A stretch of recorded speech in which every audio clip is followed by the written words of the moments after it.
তারাও মোটা সোজা করতো।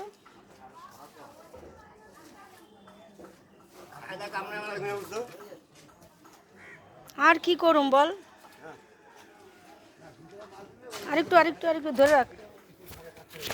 এটা এটা ধর ধর ধর। আমি ভিডিও পাই না। কি পারিস তুই? মদ খেতে পারিস কেন? দেখ আমাদের কোন দেখাতেছে, শুধু ধরে রাখবি, আমি করে দিতেছি, শুধু ধরে। আরে কাজ আমার। আরে এক সেকেন্ড, কয়েক সেকেন্ড দেখ। আজরা কাজ, হাজিরা কাজ না, এটা দরকারি জিনিস।